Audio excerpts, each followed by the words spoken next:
अस्सलाम वालेकुम। उम्मीद है कि आप सब खैरियत से होंगे। आज का जो टॉपिक है 10th स्टैंडर्ड के लिए हिस्ट्री का, वो है post war settlement and the Britain would institutions, जिसको हम Britain would twin system of Britain would भी कहते हैं। इस वीडियो में हम पढ़ेंगे पोस्ट वार सेटलमेंट के बारे में। ये पार्ट फर्स्ट है, तो पार्ट सेकंड में हम पढ़ेंगे ब्रिटेन वुड सिस्टम के हम बारे में। टॉपिक को स्टार्ट करने से पहले हम थोड़ा रिवाइज करेंगे कि लास्ट टॉपिक्स हमने क्या पढ़े थे। हमने पढ़ा मॉडर्न इकॉनमी बना 19th सेंचुरी में क्या क्या चेंज आए। फिर उसके बाद हमने पढ़ा कि फर्स्ट वर्ल्ड वार आ जाता है, वो भी हमने पढ़ा। ग्रेट डिप्रेशन भी हमने पढ़ा। उसके बाद में हमने देखा कि सेकंड वर्ल्ड वार भी आया था, वो भी हमने पढ़ा। और लास्ट टॉपिक में जो हमने पढ़ा था कि उसमें हमने पढ़ा कि आज का जो वर्ल्ड है, जो हम आज वर्ल्ड देखते हैं, वो सेकंड वर्ल्ड वार के बाद में बना। तो मैं आपको एक बेसिक आइडिया देता हूँ कि सेकंड वर्ल्ड वार के बाद में जो मेजर पावर्स बने थे या मेजर प्लेयर्स थे, वो कौन कौन थे बाइपोलर वर्ल्ड में। एक साइड में यूएस था और एक साइड में सोवियत यूनियन था। अब यहाँ से हम अपना टॉपिक आगे ले जाएंगे। देखिए क्या है कि जैसे कि हेडिंग क्या है, हेडिंग है पोस्ट वार सेटलमेंट। लड़ाई ख़त्म हो गई, अब सेटलमेंट करना है, सारी चीज़ों को नॉर्मल करना है, इकॉनमी को रिकवर करना होगा। लड़ाई में कितनी डिस्ट्रक्शन हुई थी, सेकंड वर्ल्ड वार में कितनी बहुत सारे कैजुअलिटीज़ हुई थे, इकोनॉमिक लॉस भी हुआ था।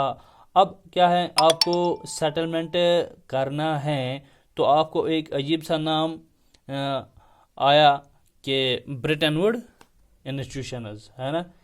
तो ये क्या है, तो ब्रिटेन वुड इंस्टीट्यूशन के बारे में हम बेसिक भी बताएंगे इस वीडियो में। जो पोस्ट वार सेटलमेंट की बात आए तो लोगों ने क्या सोचा था कि लड़ाइयाँ अब ख़त्म हो गई, कैसे कंट्रीज़ को ग्रो किया जाए, कैसे वर्ल्ड इकॉनमी को अपने ट्रैक पे लाया जाए। तो उसमें हम देखते हैं कि जो इकोनॉमिस्ट्स और पॉलिटिशियंस थे उस समय में, economist and politicians drew two key lessons from the interwar experience. जो 1914 से लेकर 1945 तक जो इंटरवार एक्सपीरियंस थे, उनमें उन्होंने दो लेसन्स सीखे थे। किन्होंने? इकोनॉमिस्ट्स और पॉलिटिशियंस ने। तो 1914 से लेकर 14 तक, जिसमें उन्होंने फर्स्ट वर्ल्ड वार और ग्रेट डिप्रेशन और उसके बाद सेकंड वर्ल्ड वार भी देखा। इस टाइम पीरियड में जो इकोनॉमिस्ट्स थे, उन इकोनॉमिस्ट और पॉलिटिशियनों ने क्या देखा कि इतना जो टाइम पीरियड था जिसमें लड़ाई वगैरह चल रही थी, तो उन्होंने कुछ ऑब्जर्व किया था वहाँ पे। इन इकोनॉमिस्ट और पॉलिटिशियंस ने वहाँ पे कुछ ऑब्जर्व किया था, कुछ सीखा। तो उन्होंने दो की लेसन्स वहाँ पे सीखे थे। मैंने यहाँ पे लिखा है 2 की लेसन्स, वो उन्होंने वहाँ पे सीखे थे। तो उन्होंने ऑब्जर्व किया कि दो फैक्टर्स पे अगर ध्यान दिया जाएगा तभी हमारी इकॉनमी को हम रिकंस्ट्रक्ट कर पाएंगे।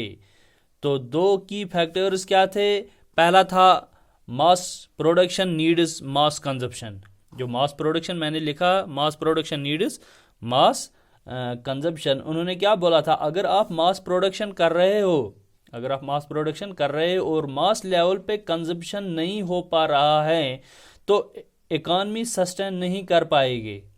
लास्ट वीडियो में भी हमने पढ़ा था कि मास प्रोडक्शन और मास कंजप्शन के बारे में। वहाँ पे हमने पढ़ा मास प्रोडक्शन हो रहा था और कंजप्शन भी हो रहा था, लेकिन हमने देखा वहाँ पे कंजप्शन के लिए एक सिस्टम उन्होंने बनाया था, हायर सिस्टम। गोया कि वो लोन्स पे कंजप्शन हो रहा था। जब वो लोन वगैरह ले रहे थे तब वो कंजप्शन कर रहे थे कि इनकम, स्टेबल इनकम वहाँ पे नहीं थी। जो मास कंजप्शन था वो सही बेसिस पे वहाँ पे नहीं हो रहा था। अब देखिए कि मास प्रोडक्शन और मास कंजप्शन को क्या चाहिए।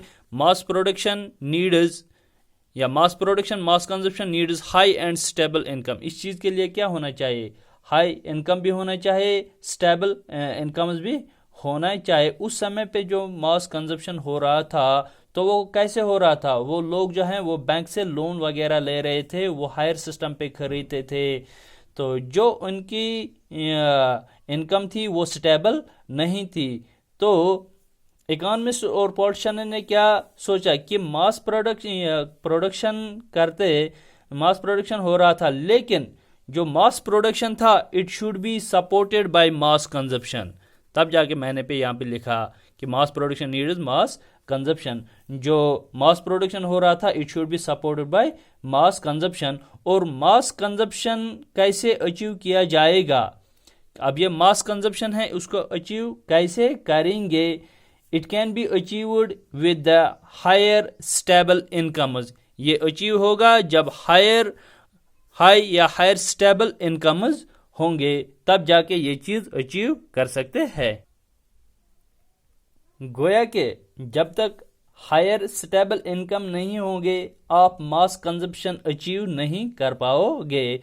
तो यहाँ पे बात की जाती है स्टेबल इनकम की। जो मास कंजप्शन होना चाहिए वो स्टेबल और हाई इनकम के जरिए से होना चाहिए। अब ये स्टेबल और हाई इनकम कब कैसे मिलेगी? तो it could be achieved through stable and full employment. ये भी हम किस तरीके से हासिल कर सकते हैं? Stable and full employment. जो हाई एंड स्टेबल इनकम है वो हम कैसे अचीव कर सकते हैं? वो इस चीज के जरिए से हम अचीव कर सकते हैं जब स्टेबल और फुल एम्प्लॉयमेंट होगा।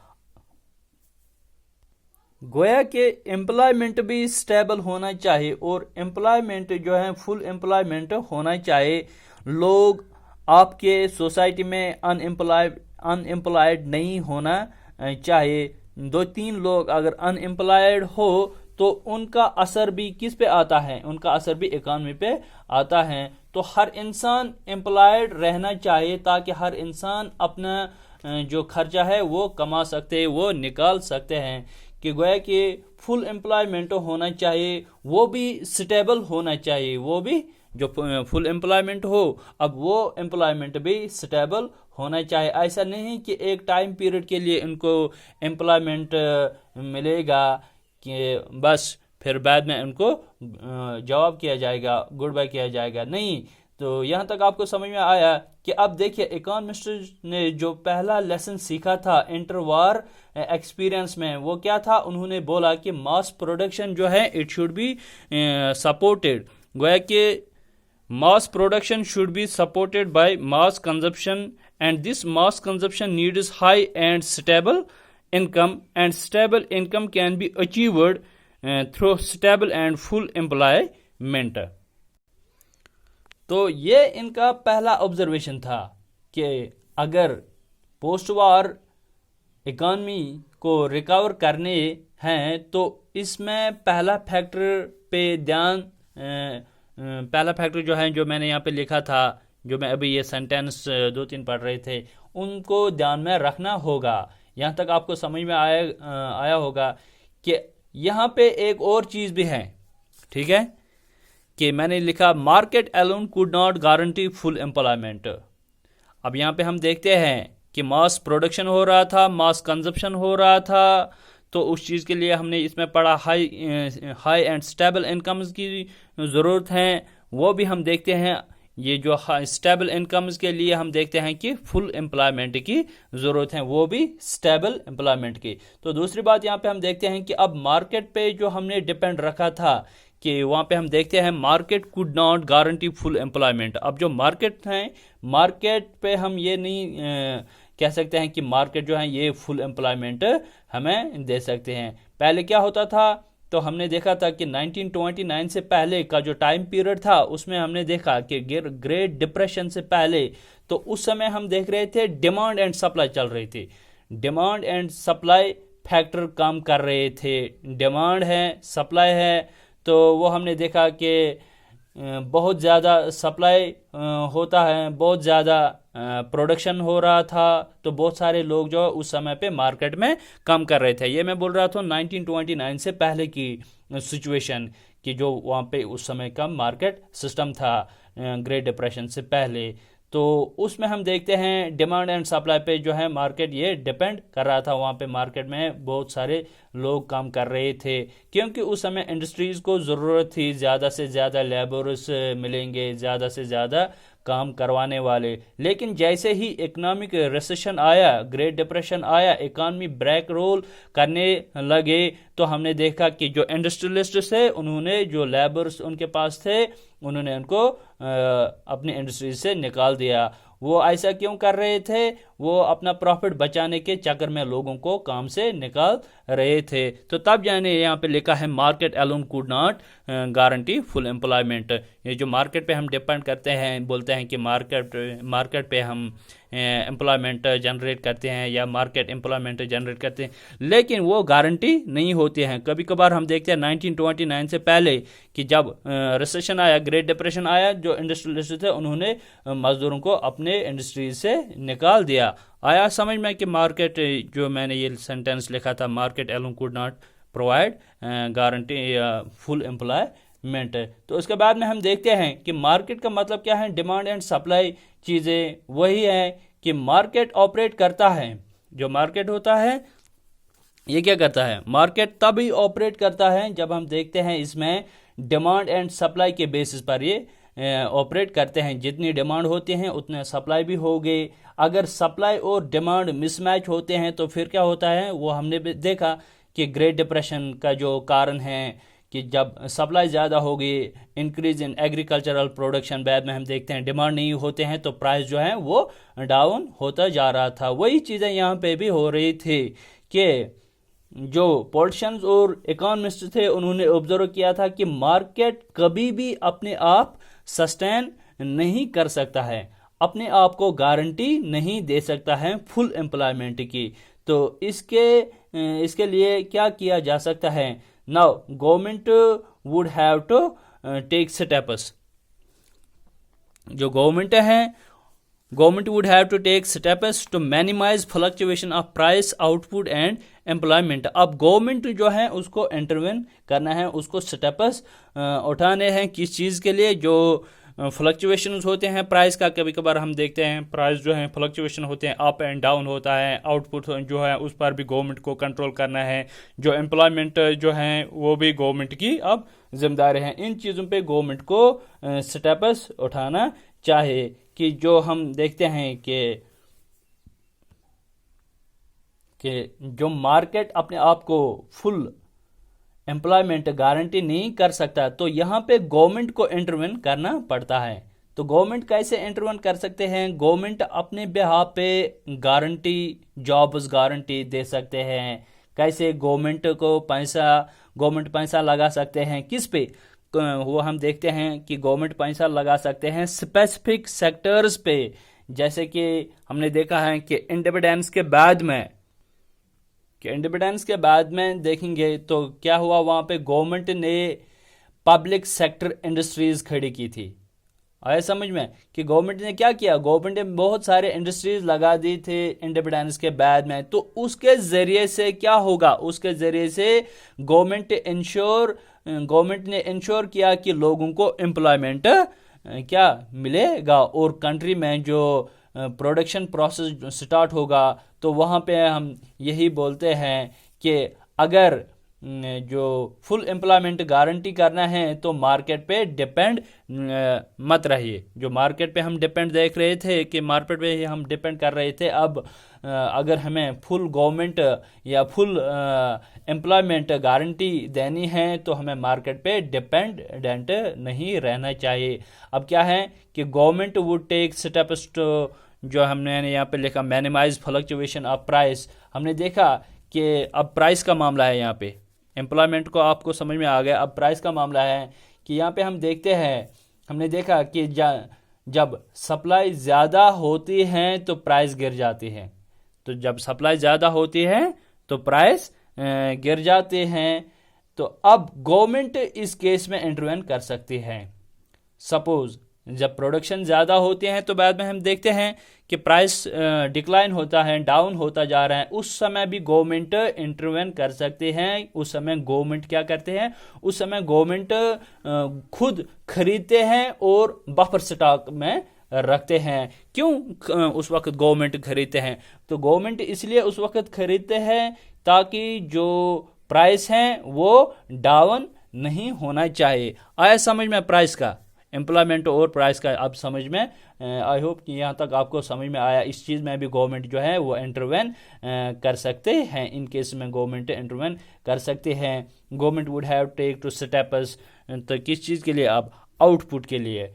तो कब कितना देखना है कि आउटपुट में देखना है कि आउटपुट आ रहा है, प्रोडक्शन अगर मान लो डिमांड बहुत ज़्यादा है और सप्लाई नहीं हो पा रही है तो गवर्नमेंट वहाँ पैसा लगा सकते हैं सप्लाई बढ़ाने में, क्योंकि अगर सप्लाई नहीं बढ़ गई, अभी तक हमने देखा कि प्राइस डाउन नहीं होना चाहिए, तो बाद में हमने देखा कि गवर्नमेंट खुद खरीदते हैं और बफर स्टॉक में रखते हैं। अब आउटपुट देखना है तो उसमें हम देखते हैं जब डिमांड ज़्यादा होती है तो सप्लाई नहीं आ रही है, तो उस वक्त क्या होता है? उस वक्त वहां पे क्या होता है? उस वक्त इन्फ्लेशन होते हैं, इंक्रीज होता है, प्राइस इंक्रीज होता है। जब डिमांड बढ़ गई, सप्लाई नहीं होगी तो प्राइस इंक्रीज होता है। उसमें भी गवर्नमेंट क्या है? इंटरवेन कर सकते हैं। तो गवर्नमेंट कैसे इसमें इंटरवेन कर सकते हैं?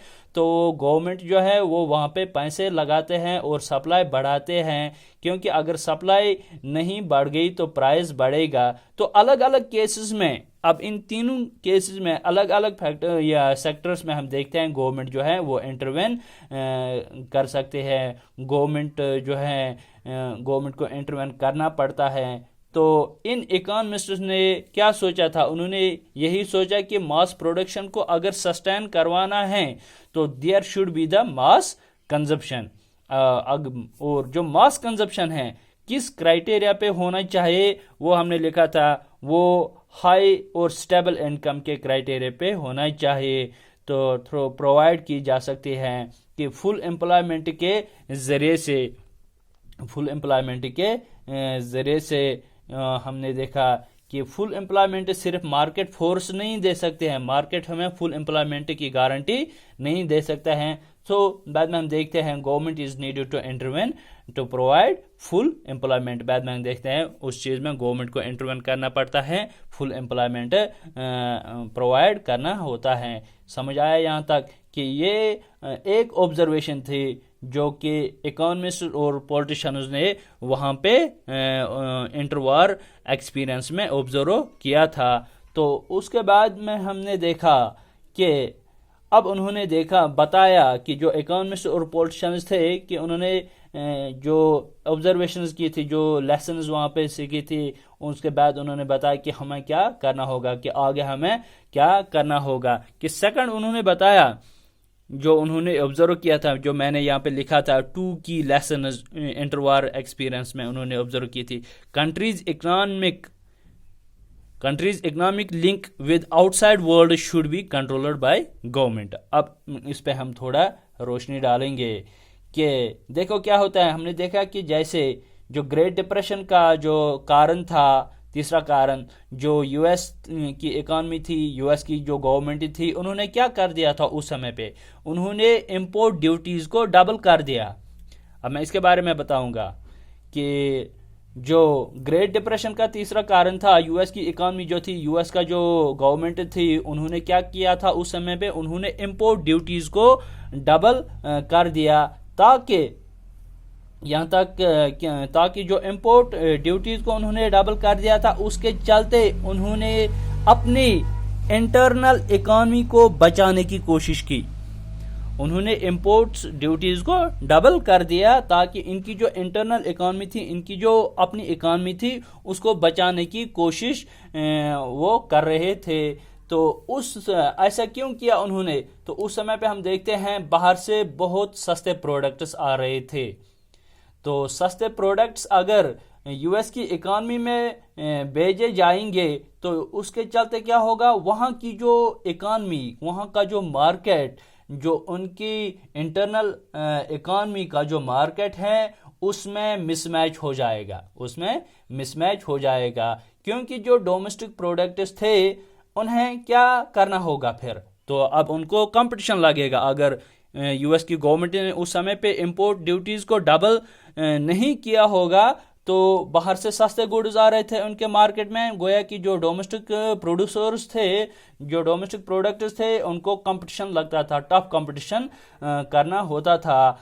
तो उन्होंने इस चीज़ को बचाने के लिए इंपोर्ट जो ड्यूटी थी वो डबल की। तो यहाँ पे हम देखते हैं कि इकोनॉमिस्ट्स और पॉलिटिशियंस उन लोगों ने ये दूसरा ऑब्जर्वेशन निकाला कि जो फ्री मूवमेंट होता है गुड्स का, उसको क्या किया जाना चाहिए, उसको भी कंट्रोल करना चाहिए। ऐसा नहीं कि कोई भी कहीं से भी ले जाएगा या प्रोडक्ट्स लाएगा तो उसको भेजेगा। अब उसको भी कंट्रोल करना चाहिए। किसके द्वारा उसको कंट्रोल किया जाएगा? गवर्नमेंट के द्वारा कंट्रोल किया जाएगा, ताकि हर कंट्री अपनी इकोनॉमी के हिसाब से चीज़ों का इंपोर्ट एक्सपोर्ट जो है इंपोर्ट एक्सपोर्ट करे, ताकि वो सब अपनी अपनी इकोनॉमी को बचाएंगे। जब हर एक कंट्री अपनी अपनी इकोनॉमी को बचाएंगे तो अल्टीमेटली जो वर्ल्ड इकोनॉमी जो है वो भी बच जाएगी। वो कैसे बच जाएगी? क्योंकि उस समय हम देखते हैं वर्ल्ड की जो इकोनॉमी है ये इंटरकनेक्टेड हैं, इंटरलिंक्ड हैं। तो उसमें हम देखते हैं कि गवर्नमेंट को कंट्रोल करना चाहिए, जो इकोनॉमिक लिंक है आउटसाइड वर्ल्ड से वो कंट्रोल करना चाहिए। To achieve full employment government should control the flow of goods, flow of capital and flow of labour. अब हम इस सेंटेंस पे रोशनी डालेंगे। To achieve full employment government should control flow of goods, flow of capital and flow of labour. ये मैंने 19वीं century में बताया था, जो कि इकोनॉमिस्ट्स ने आइडेंटिफाई किए थे उस समय पे। तो अगर फुल एम्प्लॉयमेंट चाहिए गवर्नमेंट को अपनी कंट्री में, जो इंटरनल इकोनॉमिक सिस्टम है, इकोनॉमिक की रिकवरी की जब बात की जाए तो उसमें साफ बोला कि अपनी अपनी इकोनॉमी को देख ले और गवर्नमेंट को कंट्रोल करना चाहिए। किन पे? फ्लो ऑफ गुड्स पे, फ्लो ऑफ कैपिटल पे और फ्लो ऑफ लेबर पे, कि कितने गुड्स बाहर जा रहे हैं या कितने गुड्स बाहर से आते हैं या नहीं जा रहे हैं, कितने पैसे जो है जो कैपिटल है बाहर से आ रहा है या कितने पैसे बाहर जा रहे हैं। गवर्नमेंट को इसको या इस पर भी कंट्रोल करना चाहिए। ऐसा नहीं कि गवर्नमेंट कोई स्टेप्स उठाएगा जिससे जो आउटसाइड से फ्लो आ रहा है, पैसा आ रहा था, वो बंद हो जाए, जैसे कि बीजेपी ने, मोदी सरकार ने किया कि जो ओआईसी कंट्रीज थे उन्होंने एक्सपेल किए थे इंडियन लेबर्स को। वो उस वक्त उन्होंने ऐसा नहीं सोचा कि हमारी जो इनकम है वो विदेश से कितने पैसे आ रहे थे, ऐसा नहीं होना चाहिए। तो यहाँ पे हम देखते हैं कि कितना पैसे बाहर से आ रहा है, कि कितना पैसे बाहर जा रहे हैं, कितने लेबर्स जो हैं वो बाहर से आ रहे हैं या नहीं आ रहे हैं। मान लो अगर ज़्यादा लेबर्स माइग्रेट करके आ जाएंगे या जाएंगे तो वहाँ अनएम्प्लॉयमेंट ऐसी बढ़ जाएंगे कि हर एक इंसान जो है वो यही चाहता है कि मैं काम करने के लिए जाऊंगा। जैसे कि हाल ही में हमने देखा कि ट्रंप ने क्या ऐलान कर दिया कि अगर सब यूएस में आएंगे तो हमारे यहाँ के लोग क्या काम करेंगे। गोया कि अगर सब यूएस में काम करने के लिए जाएंगे तो यूएस के लोग क्या काम करेंगे। तो वो उसने कंट्रोल किया था फ्लो ऑफ लेबर पे, वहाँ पे, है ना। तो यहाँ तक आपको समझ में आया। जो इंटर वॉर एक्सपीरियंस थे इकोनॉमिक सिस्टम में, तो उस पे हमने देखा कि जो काम करते हुए जो इकोनॉमिस्ट्स थे और जो पॉलिटिशियंस थे, उन्होंने दूसरा चीज़ भी जो है वो समझ ली कि मास प्रोडक्शन को मास कंजप्शन से ही आप मैच कर सकते हो। ऐसा नहीं कि हम मास प्रोडक्शन करेंगे तो मास कंजप्शन नहीं हो पाएगा, तो मास कंजप्शन नहीं हो पाएगा। बाद में हम देखेंगे कि डिमांड अपने आप ही बढ़ेंगे, नहीं तो डिमांड नहीं बढ़ सकती है, क्योंकि बहुत ज़्यादा चीज़ें जब होगी तो प्राइस क्या होते हैं, प्राइस गिरने लगते हैं। और फिर हम देखते हैं कि इकॉनमी में प्रॉब्लम्स आते हैं। तो उन्होंने बोला कि मास प्रोडक्शन हो,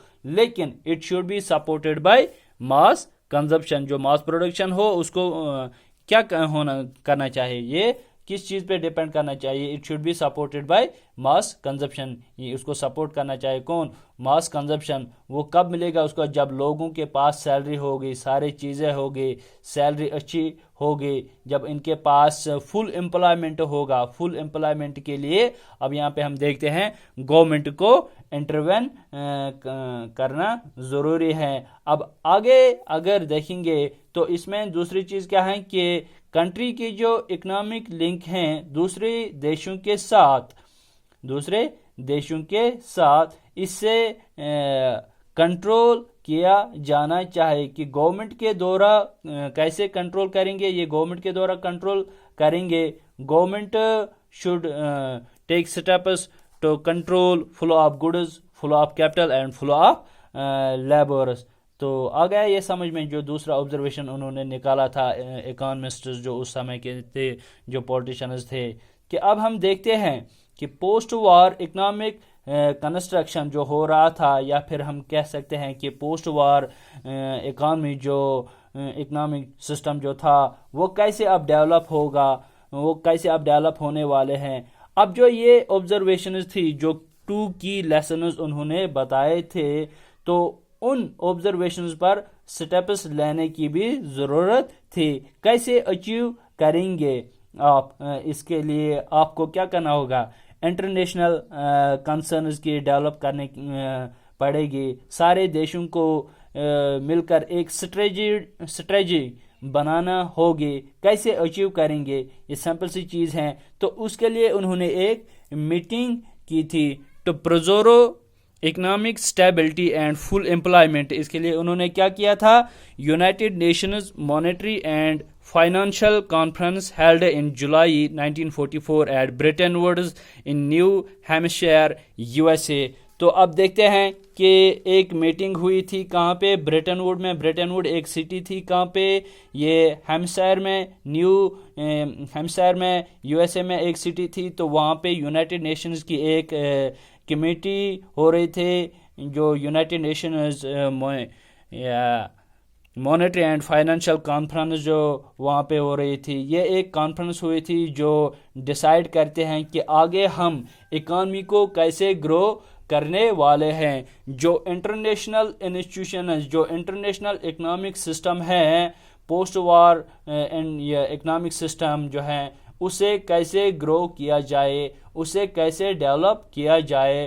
तो एक कॉन्फ्रेंस हुई थी यहाँ पे, उसका नाम है ब्रिटेन वुड सिस्टम, जो मैंने यहाँ पे लिखा था, post war settlement and Britain would system. ये ब्रिटेन वुड सिस्टम है, या ब्रिटेन वुड इंस्टीट्यूशंस भी हम उसको कहते हैं, या twin system of Britain would हम उसको इसीलिए कहते हैं। उन्होंने वहाँ पे क्या दिया था, IMF एंड वर्ल्ड बैंक। तो ब्रिटेन वुड इंस्टीट्यूशंस को हम नेक्स्ट वीडियो में डिस्कस करेंगे। आई होप यहाँ तक आपको समझ में आया होगा।